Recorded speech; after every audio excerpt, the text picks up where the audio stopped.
Welcome to Geeks Corner. I'm Mr. Daps. I'm Katie. And we're so excited that you're here on the last Tuesday before the 70th official anniversary of Disneyland, which is on Thursday. You're saving that one. That's a good one. No, I just came up with it, actually. Oh. I did not think that far ahead. Don't replay last week's intro. Okay. I won't. Good. I don't remember it anyway. Hi, pal. All right. What should people do, Katie? You should go... oh, my God.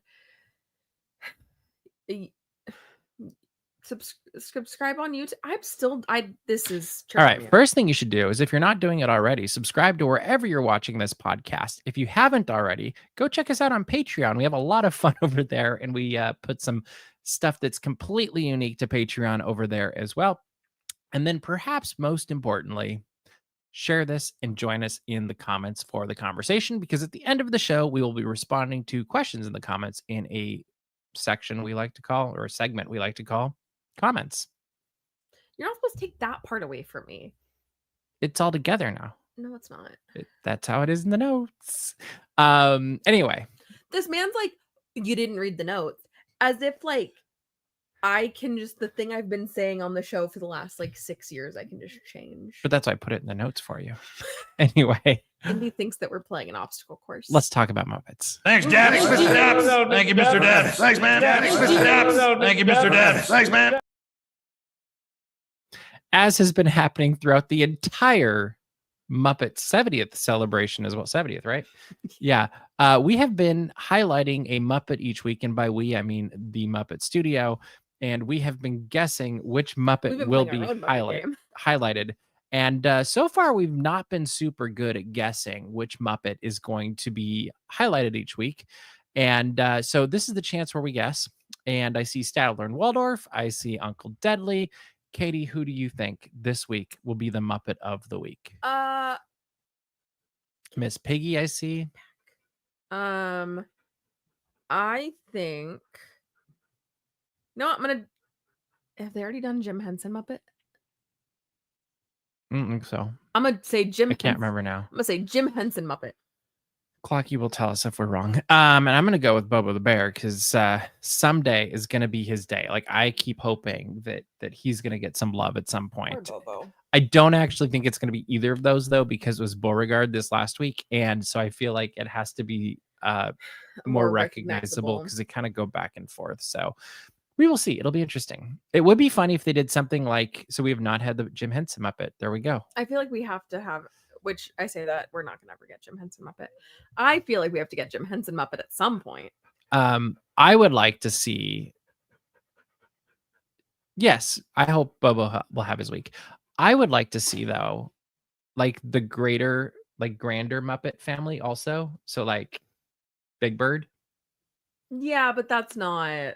I know. I would like to see it, though, because technically they are Muppets. Yes. Like I think it would be a goodwill offering to give some love to those friends on Sesame Street. Don't you think? As opposed to this guy. Welcome to Indiana's podcast. He thinks he runs the place tonight. This is our producer, who's actually really bad at his job. That is for sure. I honestly don't know how he has not been affected by the cuts, because some of the interns haven't seen some work in a while. But that is true. Anyway, this week has been a very busy week for Daps Magic. Are we done with the Muppets? Yeah, we're done with the Muppets. Yeah, because this Muppet here is doing enough on his own. This week has been a very busy week, and this coming like a couple of days, I guess we're going to see, is the world will get to see for the first time in person the Walt Disney audio animatronic in Walt Disney A Magical Life, which will be opening to the public on July 17th, along with the exhibit just in the lobby. Actually, it's the beginning and the exit of the Opera House, which is called Evolution of a Dream, which really is looking at Walt Disney's dream kind of origins, where it went, where it's going. Like it's kind of a big picture, big tent, I guess. Like there's lots of things you can do with this, and it starts from the beginning and moves on as you go through the experience, which really does include the exit as well. We at Daps Magic, some of us got a chance on Monday to check this out.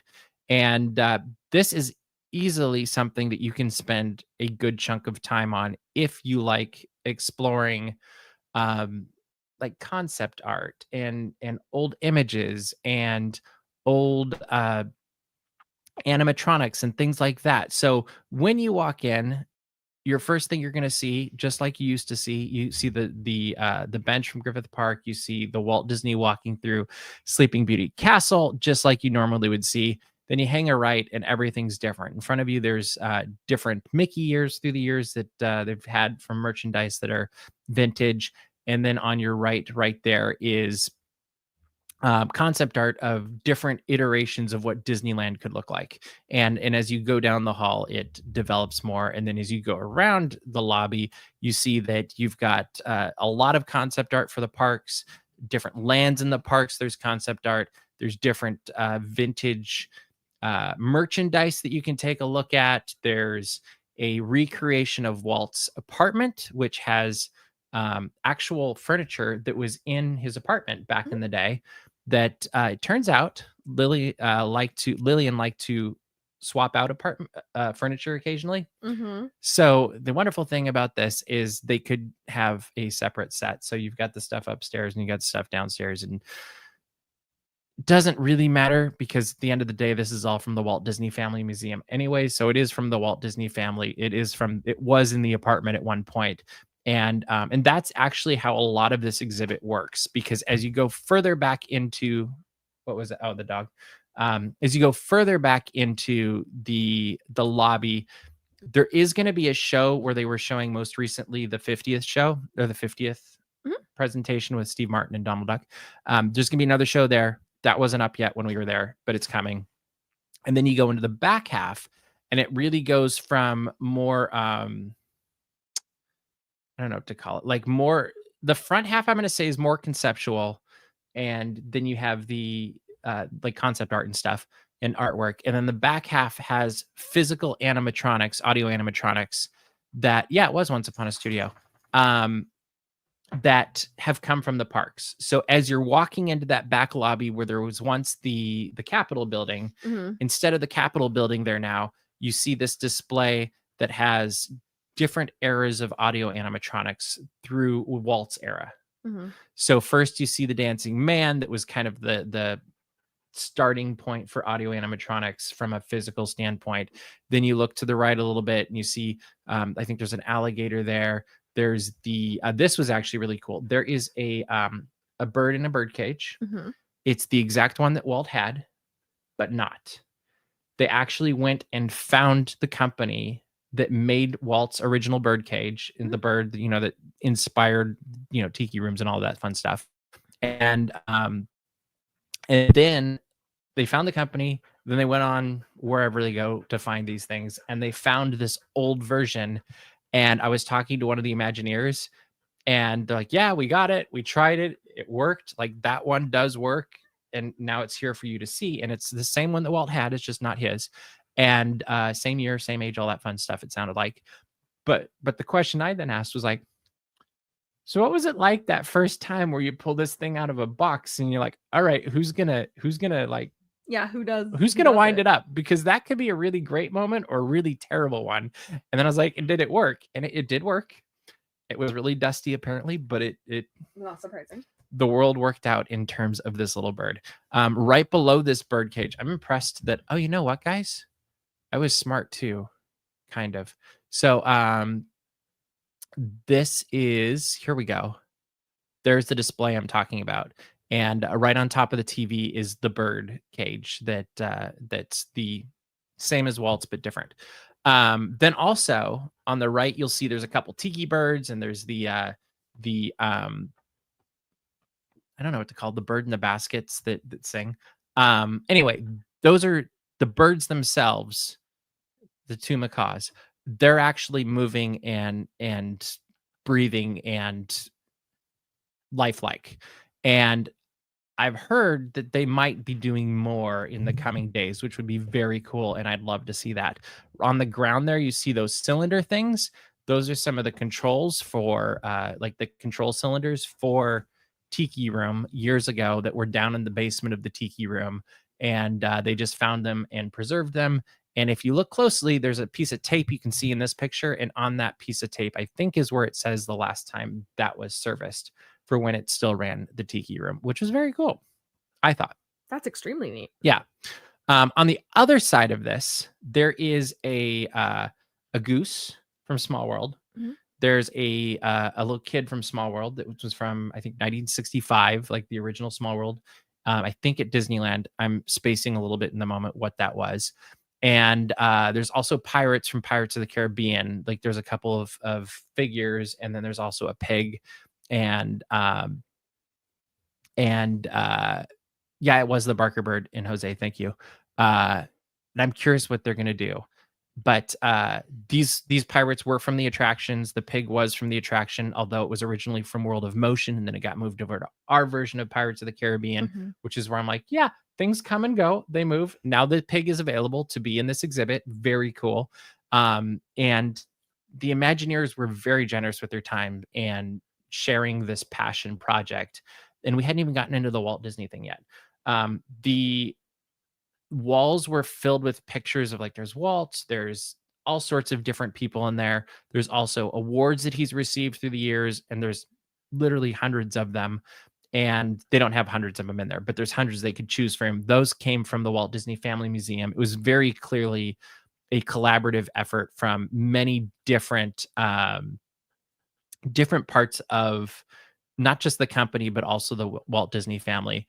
And then on the back wall where they show, they've had different videos through the years. Like they had an Abraham Lincoln video there originally that I remember, but they have a Walt Disney bust on one side. They have an Abe Lincoln bust on the other side with pictures of each of them above their busts.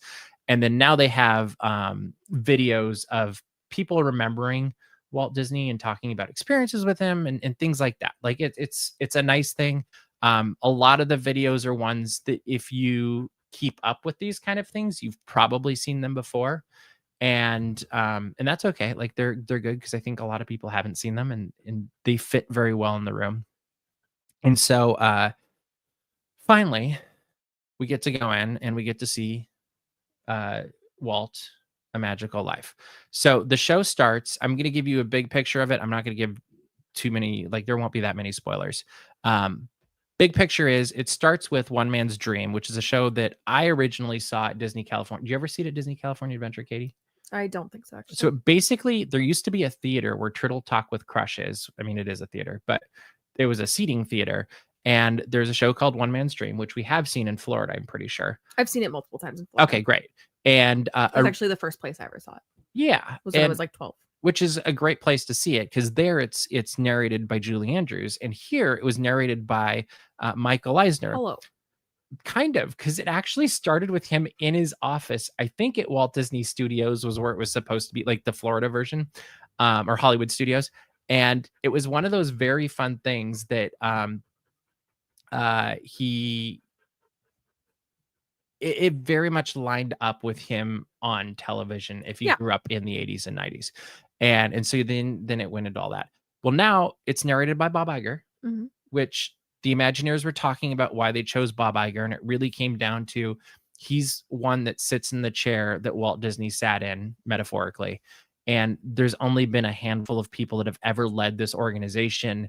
And as they were going through a lot of the things that Walt talked about for coming up with Walt's speech, the future of the organization was always something that he was looking at, and that was always something very important to him.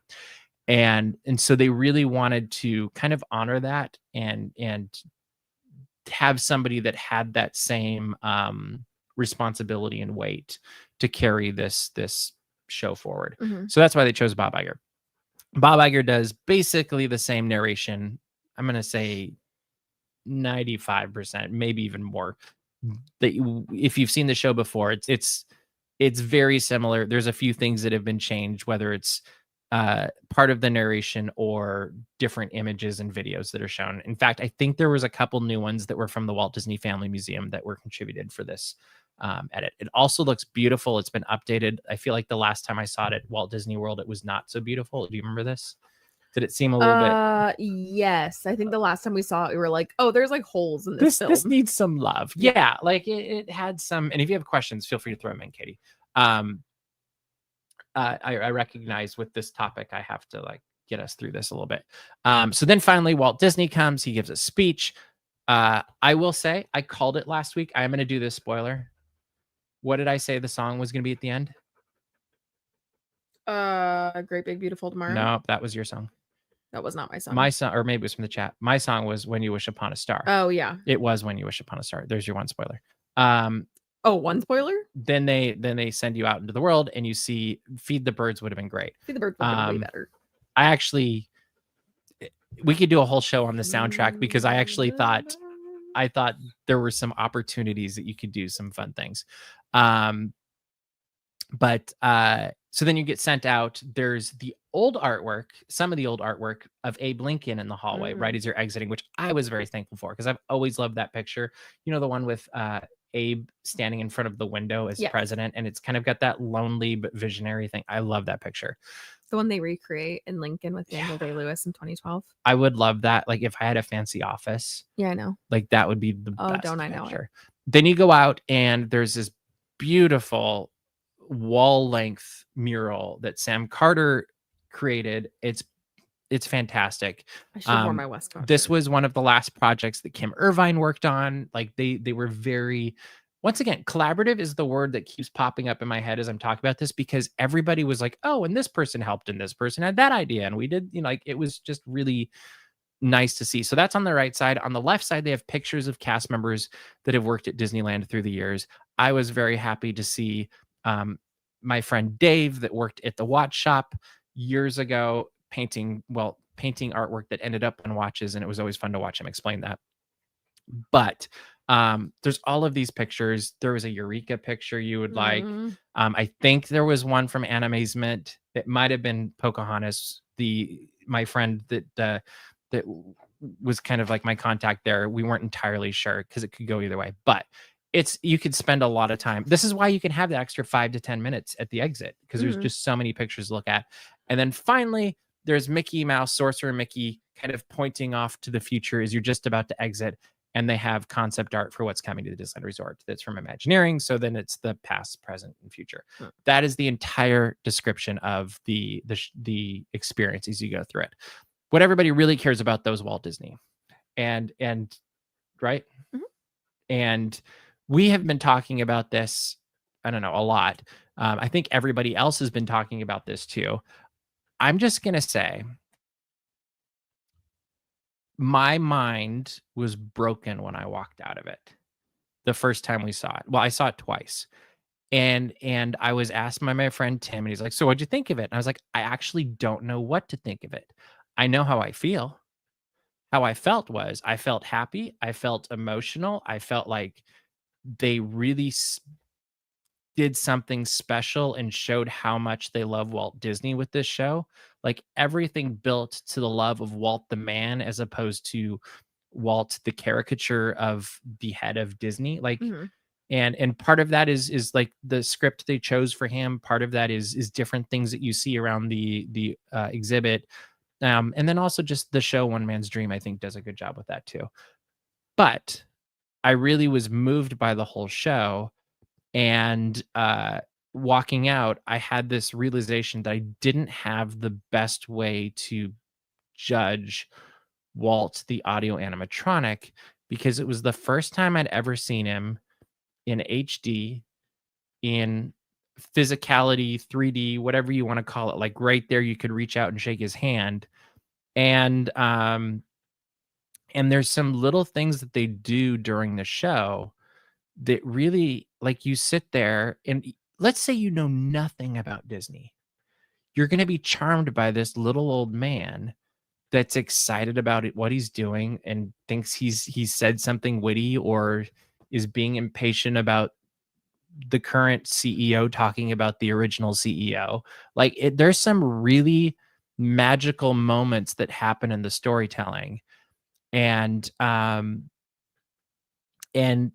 like that is what, especially the first time I watched the show, that's what I was focused on. Like it was just like, oh, you did it. Like there's tweaks, obviously. Like there's things, if I was the executive producer for this project, I would be like, okay, this is what I would change. Like there's a musical note that if I had been in charge, this is what I would have done. And what they did was fine.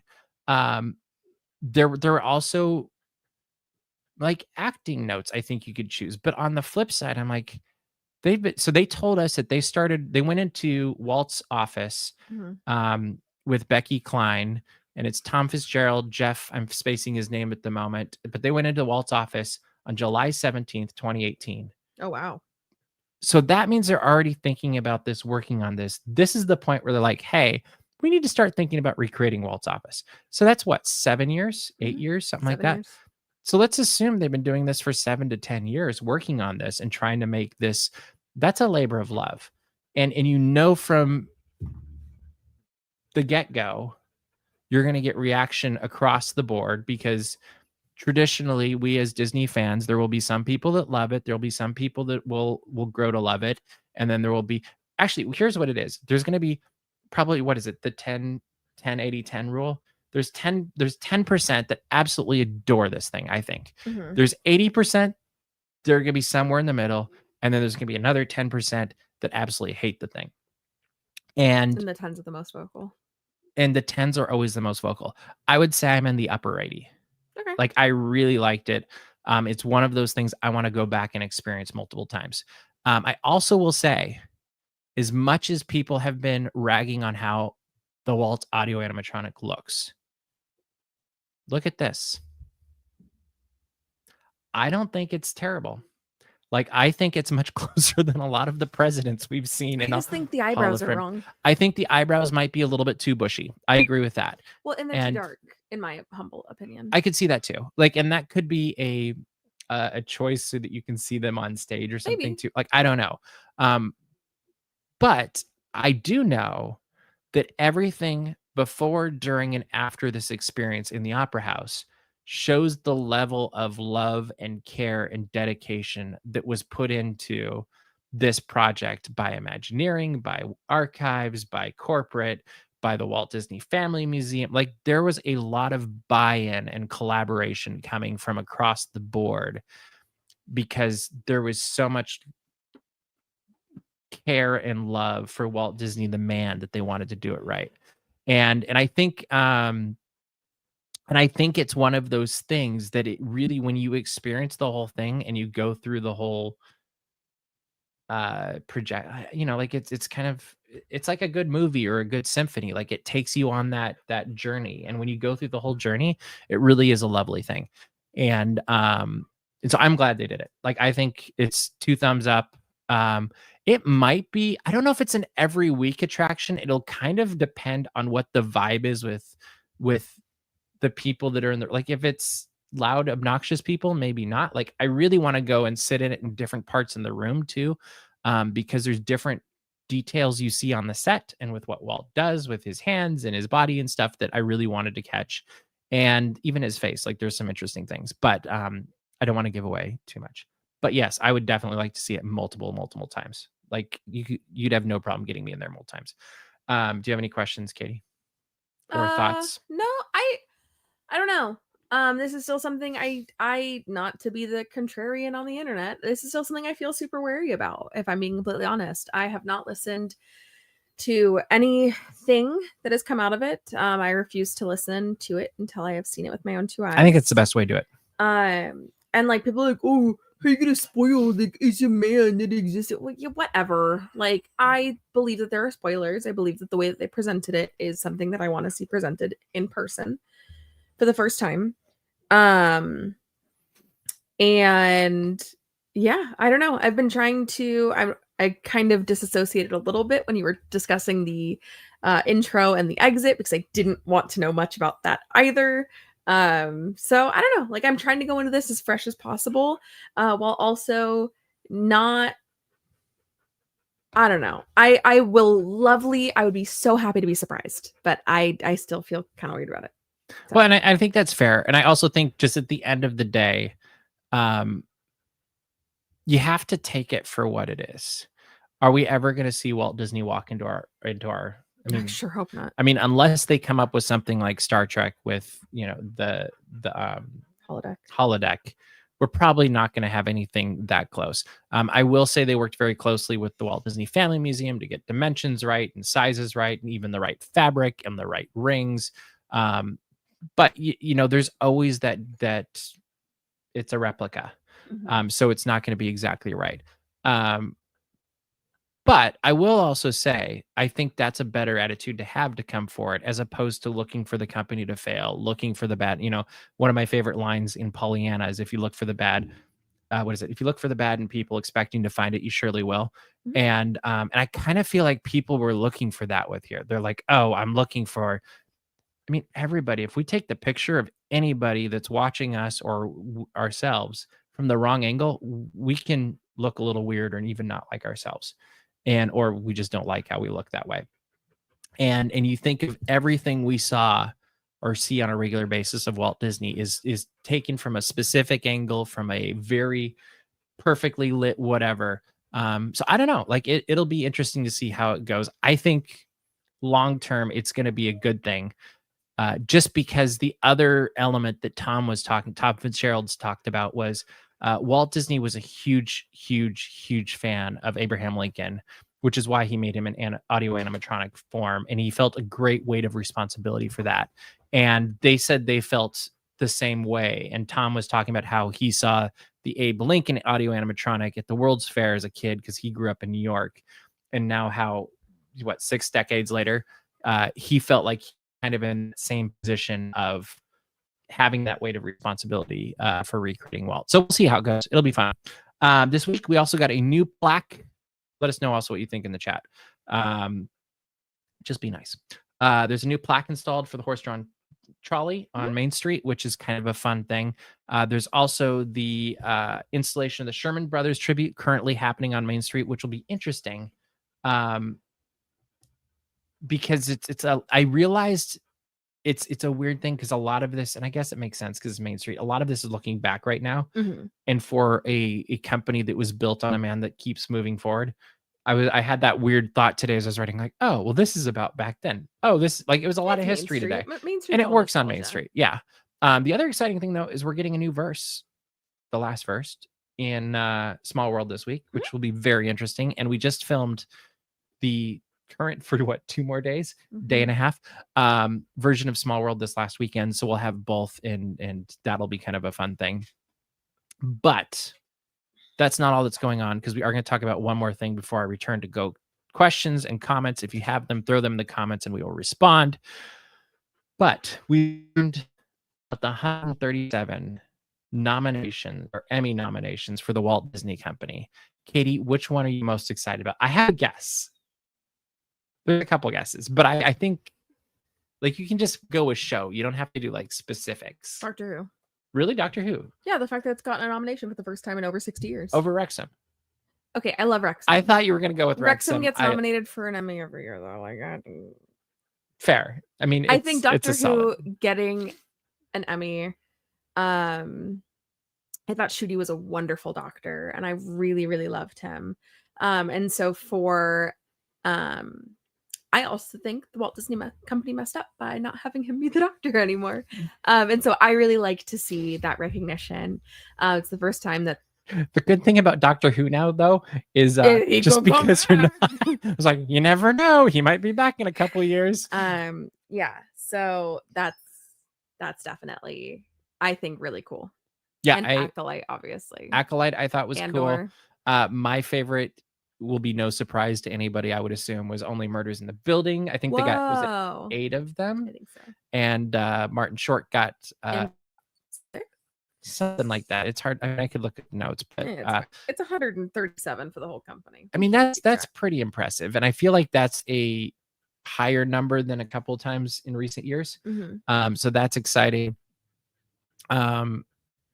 Yeah, it's interesting because, like, Doctor Who would be a lot of fun to see get some wins. Only Murders, I just love because it kind of breaks a mold for what popular television is supposed to be.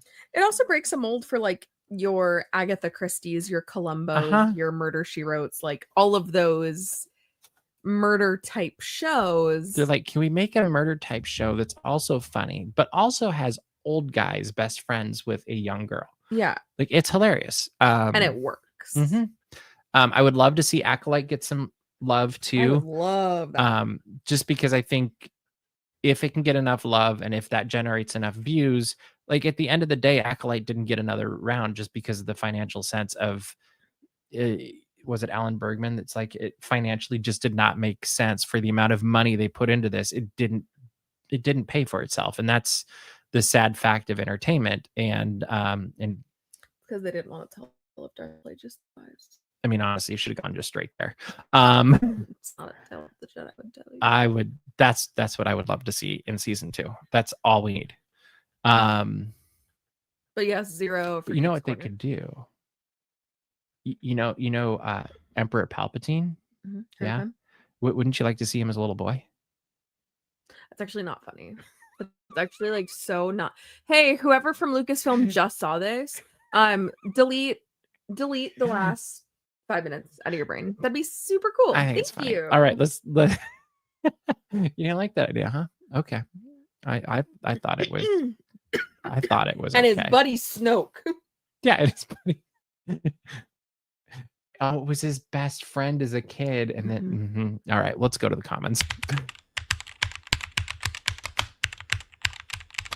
Comments. We don't need baby help. Wait, what if his best friend was actually Jar Jar Binks' dad? I guess that makes sense timeline wise. I just realized that could work also. And maybe that's why he hates Gungans. Yeah, that's well, maybe actually it wasn't his best friend. That was his first love of his life. And they were in 2 different parts of the world on the same planet, but because Forbidden they're different Gungan lives, it romance. was a fungus. Was it a fungus? I was gonna say Forbidden Gungan rule, and then it came out Fungan. I don't know. So All wait, right. just hear you say that Palpatine is Jar Jar Binks' dad? He could have been. See, it would have, but the love was forbidden, and it was. Oh, so he had to not love Jar Jar Yes, Binks. it was forbidden. So he wasn't allowed to be with Jar Jar's dad, so he couldn't be Jar Jar's second dad. Yeah, none of that was happening. Oh, well, It was a miss. It was also because he refused to take swim lessons as a kid. Sure. Yeah, he can. All he right, can so let's swim. go for real to the comments now. First question is: do we think that the Walt Disney Magical Life goes to Florida or the international parks? Absolutely not. They were very clear that this was an exhibit in the show that fits at Disneyland because Disneyland is where Walt actually walked, and it was a good anchoring point in the park for people as they were coming to Disneyland and bringing Walt to life. So I don't think that'll happen. Also, Florida has no Lincoln, so Yeah, that too. I mean, they do, just not that. okay, well, Chris is wondering if they'll put the 3rd verse into the holiday version of It's a Small World. That's an interesting idea. I think that they will. I think that's a very distinct possibility. Yes. That's a good thought. Lillian window is beautiful. Yeah. Really good. It's got so many nods to her story, to Oh my gosh, to her story, not yeah. history. There's some beautiful art up there. Like it's definitely worth spending some time and looking at all the details. And I like the vintage Mickey. Yeah, well, and the firehouse. I was gonna say the firehouse is pretty cool.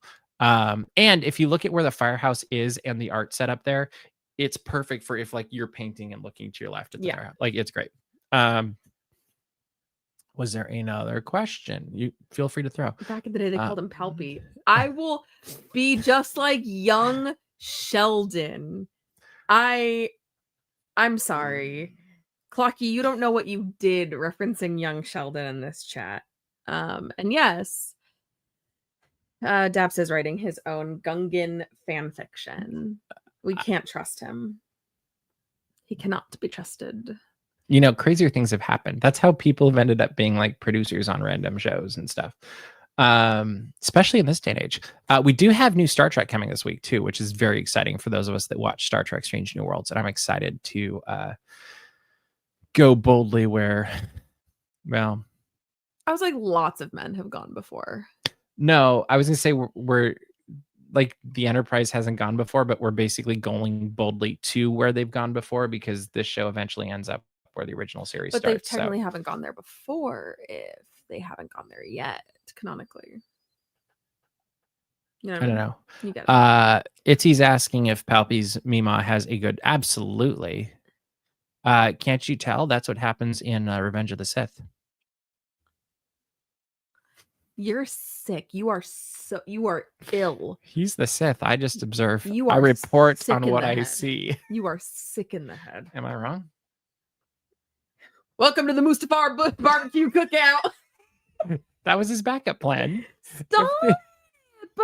You're He's like, if this Empire thing doesn't work out, I'm gonna start a barbecue. I'm gonna be a pitmaster in Mustafar.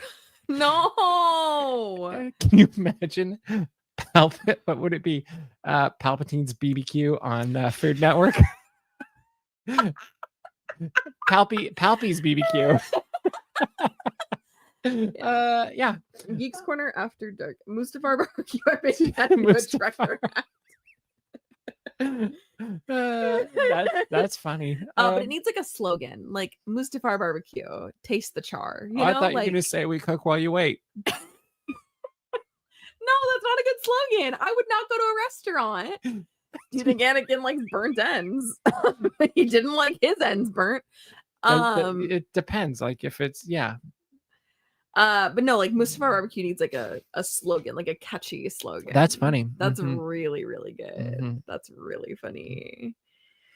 You were supposed to cook the meat, not burn it. Yeah. I don't know. Like you have to.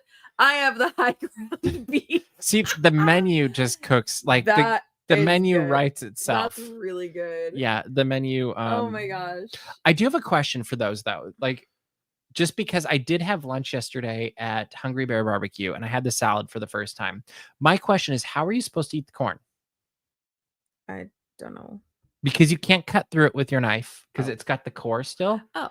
But it's also not a thing that you really like. They don't give you something to wash your hand. I don't know. Like it was a very weird. You were the chosen beef. You were the chosen beef. Yeah. That's good. Anyway, if anybody knows how to eat the corn, I'd like to know because it didn't work out so well. Everything else was good. It was a little bit of a spicy salad dressing. Like it was good. Love spicy. That's true. All right. I think we're running out of time. So Katie, what should people do? You should go to Daps. I'm sorry, I'm currently playing tug of war with my foot with the dog. You should go to dapsmagic.com, check out all the Disney and geek news as it happens. You should subscribe to our mailing list. And you should also, go to patreon.com/dapsmagic, where we have a lot of really fun stuff. You thought this was fun. Mustafar BBQ. Oh boy, do we have more in store for you at patreon.com/dapsmagic. Also, make sure to subscribe to our YouTube channel. We've got a ton of videos going up, including a very comprehensive tour of the Opera House with the Walt Disney portion of the show that you won't want to miss. We will also have full coverage of whatever happens on July 17th for the actual 70th anniversary of Disneyland, including the Small World video that we will get up as quickly as we possibly can. But that is all the time we have for you this week, so we will see you around the corner. Bye.